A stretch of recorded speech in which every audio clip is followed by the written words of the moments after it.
I would actually like to start talking about the most recent collection, Yes. which was Autumn/Winter 2011. Yes.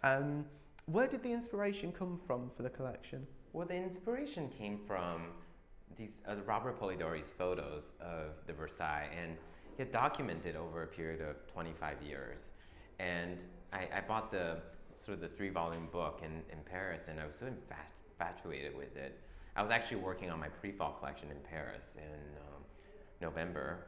I was working on some pieces, and I sort of came across this book, and it sort of let me see the Versailles in a whole different way, because it was the process of the restoration. It wasn't just the usual side of Versailles we saw, I suppose. It was, you saw it in the various states of disarray almost, and I found that contrast between these raw building materials and the luxe interiors was really interesting.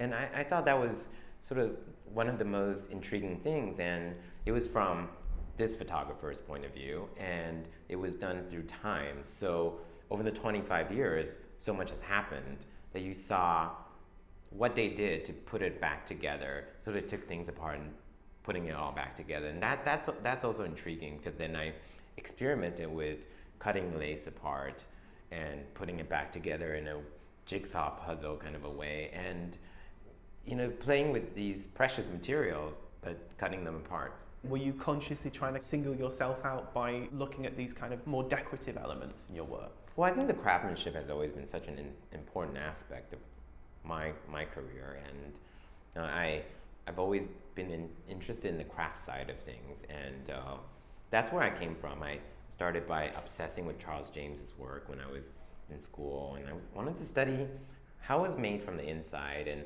the structures, the bonings, the layers of crinoline and horsehair, the little hooks and eyes, and the structure. And the inside always intrigued me, sometimes more so than outside. So it was sort of interesting to come back full circle with this inspiration, because you saw how the Versailles was put together ultimately, and it was through a lot of work. And I really wanted to push the boundaries of technique this season, and I worked with Lesage, and I worked with Lemarrier on the flowers and the petals and the feathers, and worked with Lesage on the embroideries. It was interesting to take sort of these very traditional techniques, these elaborate things, and injecting that sense of American sportswear ease into it. I thought it was a nice combination.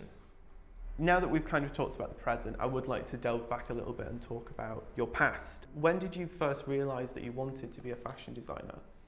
I realized when I was around 9 or 10, when I was learning English, and I grew up in Taiwan until I was 9, and my mother moved to Vancouver, Canada with me when I was 9 with my brother, and we immigrated there.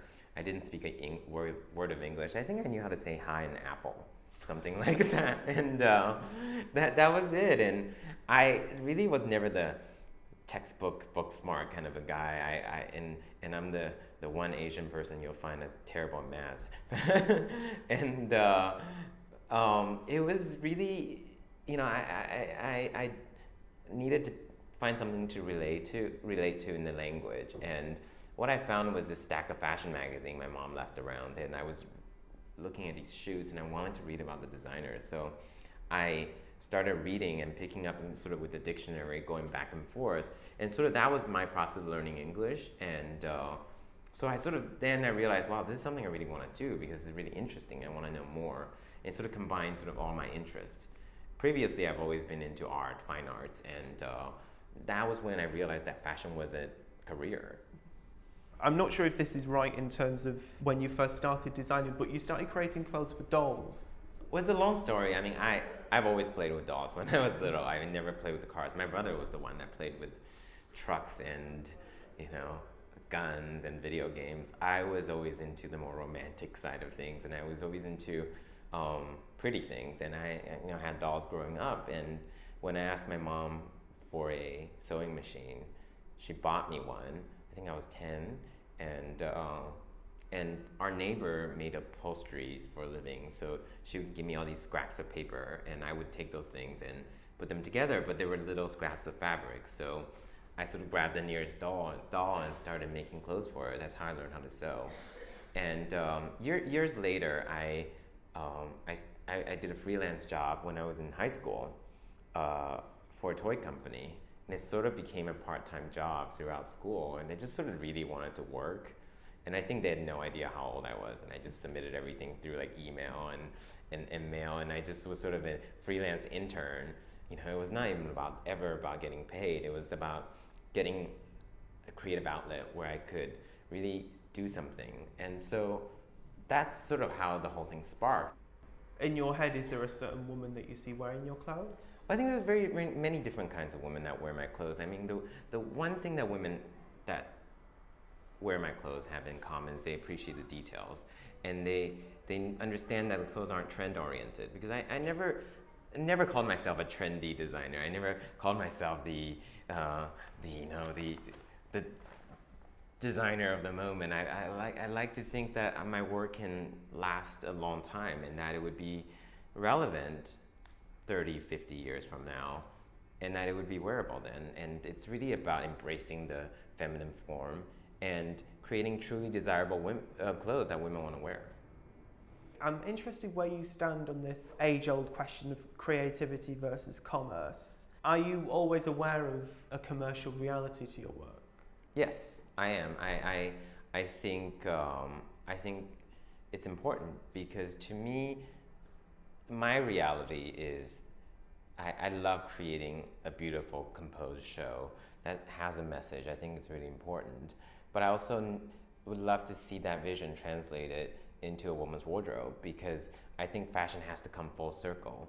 And the idea that what I create is wearable, because fashion is really a utilitarian thing.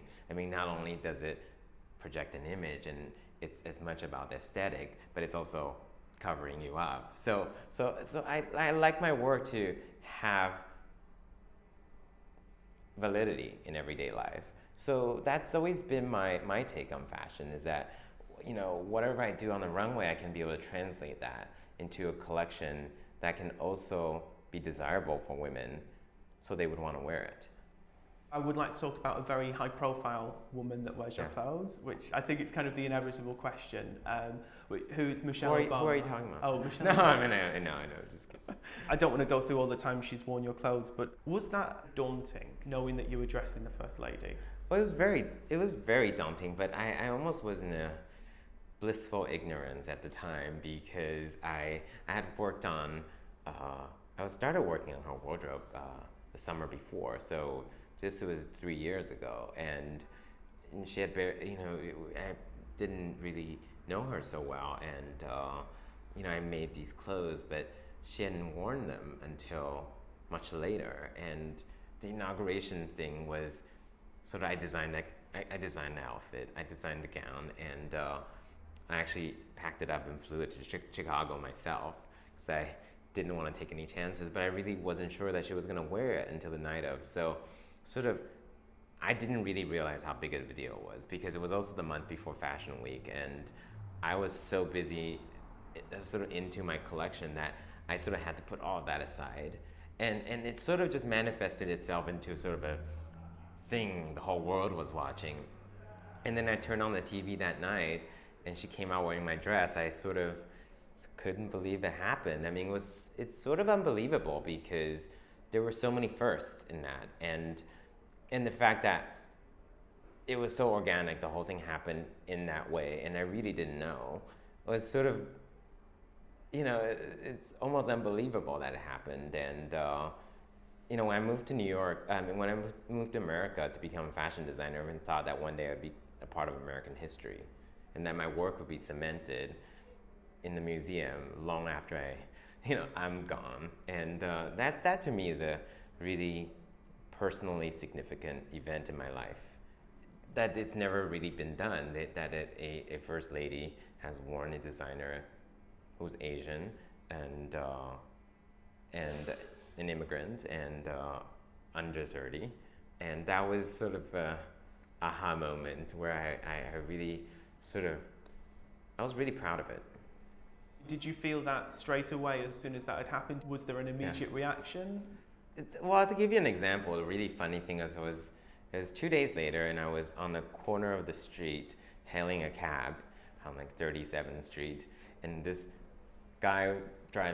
burly guy driving a big pickup truck was in a red light and rolled down his window and go, "Aren't you that designer Jason Wu?" And I that was a moment I was like, wow, you know, he's definitely not in an industry.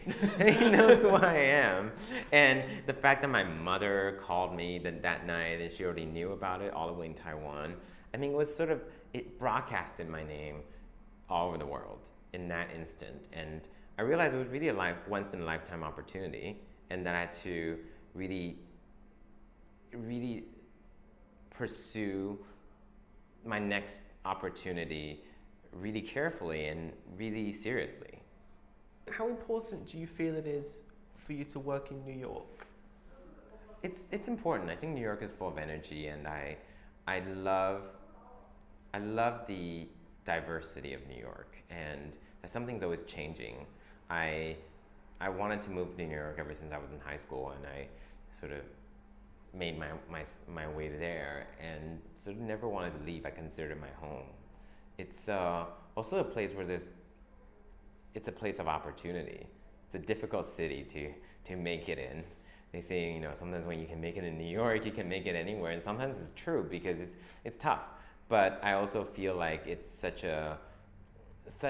it's one of the few places where you can have nothing and you can start something, and you can make something of yourself, and that's how I attribute New York, and I think that's why I'm there. One of the things that really strikes me when I talk to New York designers is they think of themselves as a brand, and they're really very much aware of the commercial aspect. Do you, as Jason Wu, do you think of it as a brand? Is that kind Yes.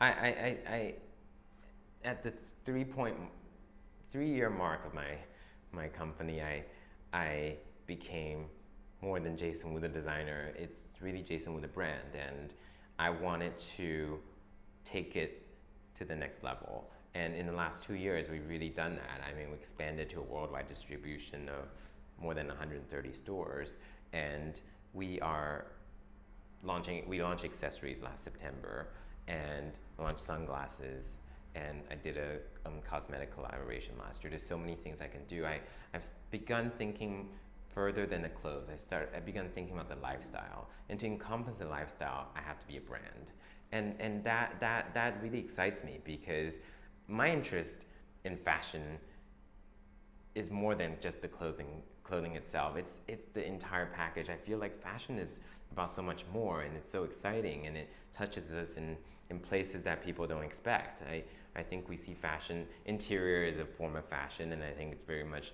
influenced by what's going on in fashion.